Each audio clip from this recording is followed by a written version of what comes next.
Fabricio Villamar, asambleísta de Creo por Pichincha, bienvenido a Contacto Directo. Siempre un gusto, Estefi. Buenos días. Buenos días también. Con la destitución y la censura al ex superintendente de comunicación, Carlos Ochoa, la Asamblea evidenció estos abusos de poder que se cometieron desde esa superintendencia. Pero el abuso fue posible gracias a la ley de comunicación. ¿Qué corresponde, asambleísta, entonces hacer con esa ley que acaba de definir la Asamblea? ¿Para qué sirvió? Yo creo que, como se decía en algún momento en el debate, y lo decían medio en broma, medio en serio, no se acaba la rabia muerto el perro, sino que es evidente que hay que dar el siguiente paso.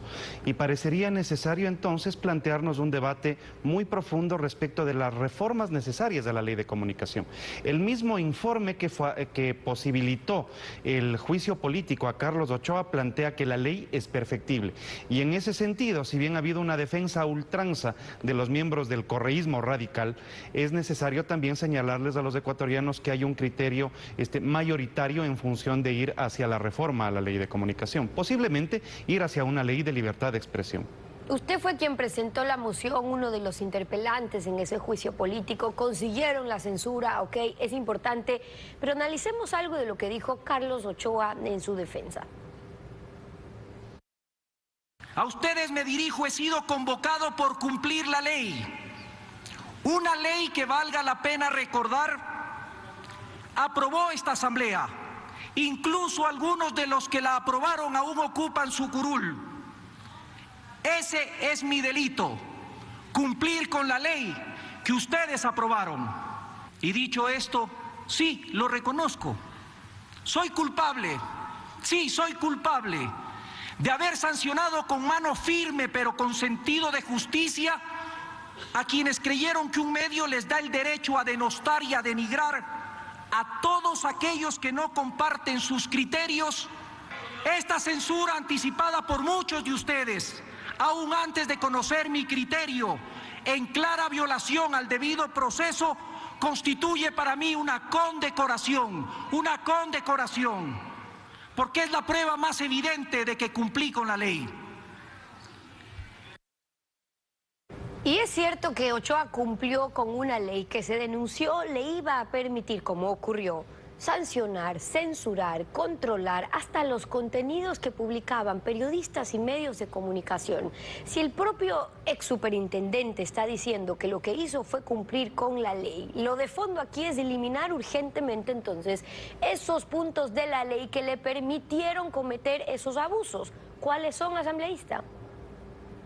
Bueno, ahí hay dos conceptos que son diferentes, Estefi. En primer lugar, al señor Ochoa no se le destituye por haber cumplido con la ley, se le destituye por haber sido rastrero, por haber sido un funcionario grosero de un régimen atrabiliario y prepotente.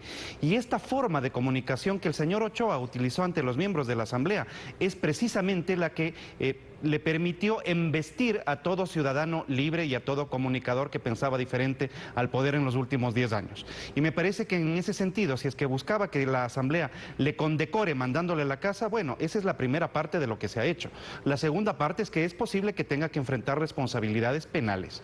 En segundo lugar, creo que queda evidente la necesidad de reformar esa ley. Por lo menos, como dicen algunos asambleístas, hay que quitarle los dientes a la ley de comunicación. ¿Se necesita una ley de comunicación? Sí. La Constitución nos obliga a que tengamos una, no nos dice que tenemos que tener esa ley de comunicación.